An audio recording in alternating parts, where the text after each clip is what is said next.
urgensi bagaimana kita tetap memberikan atau memastikan ketersediaan layanan akses koleksi-koleksi digital, khususnya di sini terkait hasil alih media. Bisa dibantu mungkin ya.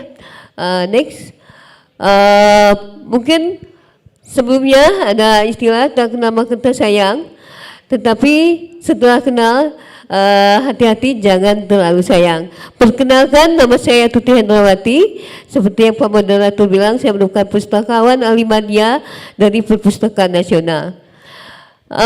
Rencana pada agenda presentasi ini saya setidaknya sedikit menceritakan kembali dan lebih ke sharing dengan teman-teman apa saja yang sudah dilakukan dengan hasil produksi yang sudah banyak di Perpustakaan Nasional ini, dan bagaimana supaya koleksi-koleksi itu akan tetap bisa dimanfaatkan secara berkelanjutan dari masa ke masa dan tidak berhenti di situ saja.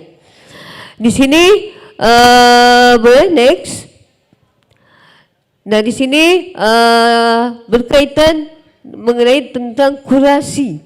Jadi apabila kita berbicara mengenai kurasi, di sini ada hubungannya bagaimana kita merawat, menjaga, melestarikan. Yang menjadi objeknya di sini adalah data, informasi, kemudian lingkungan pencipta data itu sendiri, database, dan bagaimana kita melakukan pengarsipan digital ke depannya. Dan dalam hal ini yang lebih penting kurasi digital ini yaitu berbicara tentang bagaimana kita menjaga dan menambah nilai informasi digital untuk saat ini ataupun untuk masa yang akan datang, sehingga informasi-informasi itu akan tetap dimanfaatkan oleh generasi cucu cicit kita yang secara berkelanjutan. Oleh karena itu, preservasi digital itu bisa menjadi sebagai jembatan dari masa ke masa. Next. Nah, seperti tadi untuk menambah nilai. Dan di sini yang pastinya untuk kurasi digital ini, bisa next slide-nya, akan berbicara terkait dengan elemen kunci, kemudian objek yang akan dikurasikan, kemudian tindakan-tindakan action, serta tindakan-tindakan lanjutan yang akan dilakukan secara renewal dan secara terus-menerus. Jadi kita di sini bagaimana data-data itu supaya untuk ketersediaan aksesnya atau keterbacaannya tetap bisa dimanfaatkan. Bahkan data yang lama pun akan bisa ditambahkan nilainya di masa yang akan datang. Nah, untuk hal ini, data hasil alih media yang memang dihasilkan oleh Perpustakaan Nasional di sini berupa khususnya data-data kita menghasilkan yang pertama kali dihasilkan itu data master preservasi, yang mana dengan standar master yang memang sudah direkomendasikan dengan memiliki nilai kualitas dari data file digital yang sangat tinggi, yang tidak mengalami kompresi. Dalam hal ini data-data image ini kita untuk master ini yaitu bisa dihasilkan format RAW, kemudian formatif. Kita akan tetap menyimpan sebagai arsip digital ya. Selain data master itu, kita menurunkan untuk fungsi turunannya dengan kualitas middle. Di sini kita bisa turunkan menjadi format JPEG dengan resolusi 300, tetapi tetap ketika di print out itu masih bagus. Cuman memang ketika kita sudah berbicara dengan JPEG ini akan ada proses kompresi dan ada data objek-objek file-file yang di dalamnya itu akan hilang, terutama perubahan dari channel warna CMYK menjadi RGB. Kemudian dari file turunan itu kita turunkan kembali menjadi file akses. Yang file akses ini yang akan disebarkan dan dilayankan untuk masyarakat. Next. Nah, tindakan-tindakan kurasi ini mencakup dari deskripsi, manajemen, dan representasi dari nilai informasi sendiri. Kemudian perencanaan pelestariannya bagaimana ke depannya. Di sini berkaitan dengan strategi ataupun kebijakan yang akan ditetapkan terkait bagaimana koleksi-koleksi digital ini tetap akan terlestarikan atau terawat dan tetap bisa dimanfaatkan. Kemudian yang ketiga, ini dilakukan pengamatan dan observasi terhadap file-file digital ataupun lingkungan-lingkungan penciptanya. Kenapa? Ketika kita melakukan pengamatan, apakah file itu sudah mengalami keusangan karena perubahan teknologi yang sangat cepat, yang menyebabkan ketika kalau kita tidak aware ataupun data itu tidak bisa terbaca. Data itu tidak bisa dimanfaatkan oleh generasi berikutnya. Sehingga bagaimana kita mensiasati atau mengantisipasi supaya meskipun teknologi atau aplikasi yang memproduksi data pada saat itu sudah tidak dipublikasi atau diproduksi lagi, data yang di dalamnya itu akan tetap bisa dibaca dari generasi yang akan datang atau masa yang ke depannya. Disitulah kita perlu melakukan tindakan-tindakan preservasi digital. Kemudian kurasi pelestarian itu bagaimana kita melakukan tindakan-tindakan aktif ke depannya. Next. Nah, ini juga aksi-aksi yang dilakukan pada siklus ini, pada siklus kurasi digital. Mungkin kalau saya menceritakan tidak cukup 10 menit, bisa di next lagi. Dan ini ketika kita sudah melakukan tindakan kurasi itu, kita bisa melakukan strategi mitigasi atau tindakan lanjutannya. Apakah karena data-data digital itu sudah usang, kita menghapus dan menggantinya dengan file data digital yang baru? Apakah perlu ketika kita menghapus, tapi kita tetap mendokumentasikan metadatanya? Data file digital formatnya sudah tergantikan dengan format yang baru sehingga bisa tetap terbaca pada saat ini ataupun ke depannya. Kemudian kita melakukan penilaian kembali, peninjauan kembali, pengamatan kembali. Apakah data itu perlu dilakukan peningkatan kembali, baik itu format-formatnya, kemudian media teknologi pembacanya. Nah, itu kita dilakukan secara continuity, secara berkala, itu harus tetap dilakukan. Kemudian dilakukan migrasi dari data itu, baik itu datanya ataupun sistem-sistem pendukungnya. Next. Nah, kita melihat kondisinya seperti apa terkait koleksi-koleksi digital yang ada di Perpustakaan Nasional. Silakan.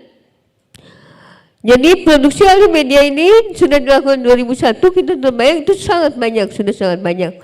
Dan target audio media kita di sini baik itu koleksi-koleksi yang ada di Perpustakaan Nasional ataupun koleksi yang ada di luar. Khususnya di sini kita concern untuk melakukan pelestarian fisik ataupun informasi terkait dari koleksi lokal konten yang ada di Nusantara.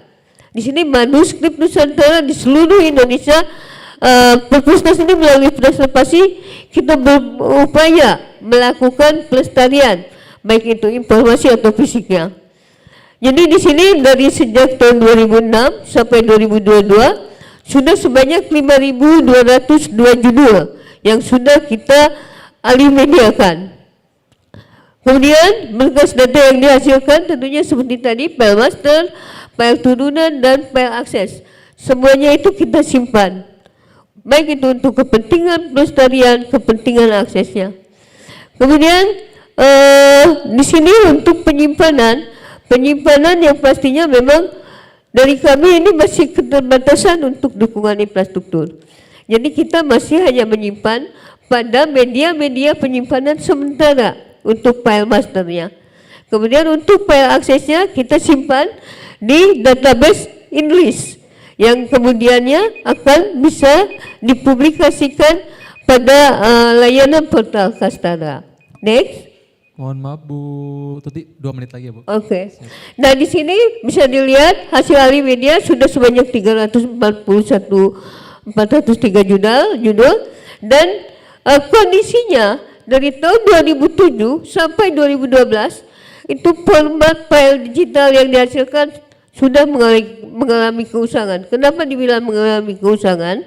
Karena filenya format SWF dan format SWF sudah tidak didukung lagi oleh aplikasi pembacanya, sehingga kami menjadi PR kami di sini untuk melakukan perubahan format file menjadi format yang masih didukung oleh aplikasi pembacanya. Oke, next. Nah ini naskah kuno, kemudian next.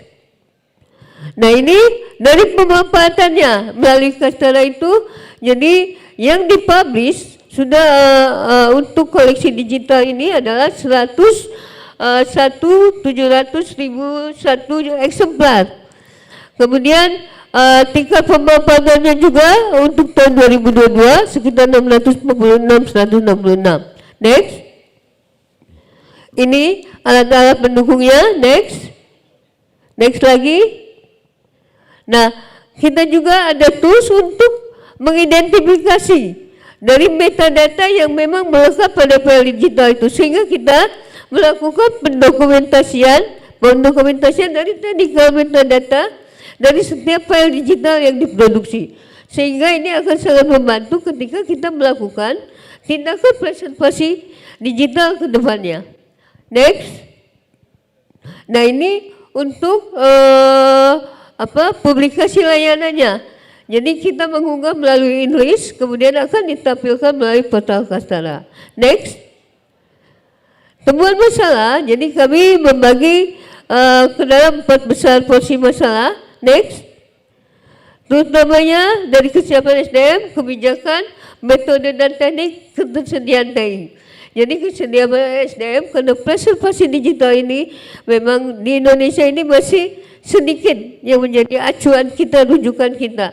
Jadi pastinya masih terbatas SDM yang mampu mengerti untuk melakukan tindakan preservasi secara teknisnya. Kemudian dukungan infrastruktur, khususnya sistem repositori, media penyimpanan, teknologi-teknologi ini masih belum terwujud, karena memang berbicara preservasi digital itu sangat mahal, karena bagusnya memang kita perlu elaborasi dengan lembaga-lembaga yang memiliki yang sama untuk melakukan dalam hal preservasi digital, seperti museum, arsip nasional, kemudian perpustakaan nasional. Itu kita bisa elaborasi, baik itu pengujudan infrastruktur pendukungnya ataupun regulasi-regulasi ke depan yang akan menjadi acuannya. Kemudian metode dan teknik, karena kita belum ada sistem repositori, jadi masih persekuen, masih konvensional. Kemudian kebijakan, dalam draft kebijakan masuk karena ini baru, kita dalam tahap penyusunan dan akan insya Allah mudah-mudahan tahun depan akan secara terrealisasikan untuk kebijakan preservasi digital. Next. Nah di sini kita bisa melihat masalah banyak koleksi digital yang sudah out of date, yang tidak bisa dibaca karena file itu sudah tidak support lagi, sudah tidak ada lagi aplikasi reader yang membacanya. Jadi disinilah kita perlu melakukan pembaharuan format filenya. Di sini ada 109.76.000 file yang harus diperbaharui. Kemudian koleksi digital yang tersimpan dalam CD pun mengalami keusangan karena file yang dihasilkan adalah format SWF. Selain itu koleksi CD yang dalam bentuk CD itu karena memang usia pemanfaatannya ada yang bisa terbaca dan ada yang tidak, sehingga tindakan kedepannya kita harus melakukan refreshing media. Refreshing media kita penyegaran kembali media penyimpanan dari media yang lama untuk menyimpan, kita segarkan ke media yang baru. Kemudian di sini terputusnya link tautan akibat dari tindakan pemeliharaan data, migrasi data. Jadi efek dari migrasi data ketika data itu dipindahkan ke lingkungannya baru, konten digitalnya terkadang belum di mapping ulang, belum dipetakan kembali antara metadata dengan data digital itu berada di mana, sehingga terjadi broken link ketika diklik missing file. Next. Nah, ini terbatas infrastruktur seperti tadi. Next lagi. Nah, ini hasil temuan seperti ini tampilannya. Jadi kemudian next lagi, missing file. Jadi data-data yang memang terputus itu tidak bisa kita akses. Jadi di situ ada status file tidak ditemukan. File tidak ditemukan itu terjadi karena tadi broken link ketautan itu sudah tidak ditemukan data digitalnya. Next. Mohon maaf Bu Tuti, apa bisa langsung ke kesimpulan? Soalnya waktunya udah habis. Jadi di sini dari temuan masalah tersebut, karena memang kebetulan permasalahan itu untuk terkait ini, jadi yang pastinya apa tindakan eskalasinya? Kita mulai dari perencanaan, kita membuat perencanaan untuk melakukan preservasi digital. Kemudian kita melakukan kurasi digital, kita melakukan tindakan-tindakan aktif preservasi digitalnya seperti apa. Baik itu dari perubahan formatnya, perubahan atau penyegaran media penyimpanannya, kemudian kita pengelolaan konten digitalnya. Nah, itu dalam makalah saya dan dalam slide ini saya sampaikan. Kebetulan ini waktunya sangat sempit. Jadi ya, mohon maaf Bu, di sini nanti juga, mungkin bisa dielaborasi lebih lanjut di tanya jawab. Di sini juga ada rancangan bagaimana pengarsipan digital ke depannya. Jadi baik itu untuk file-file yang bersifat informasi submisif yang hasil produksi, kemudian untuk archival file, untuk file-file arsip yang diarsipkan, dan file-file yang disebarkan atau dilayangkan. Bagaimana kita mengatur untuk pengelolaannya. Ya mungkin seperti ini. Jadi intinya kesimpulannya, kita melakukan tindakan-tindakan baik itu preventif ataupun kuratif untuk supaya tujuan utamanya kita menambahkan nilai untuk kebermanfaatan dari informasi digital itu sendiri dari masa ke masa, sehingga cucu kita tidak kehilangan informasi-informasi di masa lampaunya. Mungkin seperti itu. Terima kasih. Sekurang dan selebihnya mohon maaf. Wabillahi taufiq wal hidayah. Wassalamualaikum warahmatullahi wabarakatuh. Waalaikumsalam warahmatullahi wabarakatuh.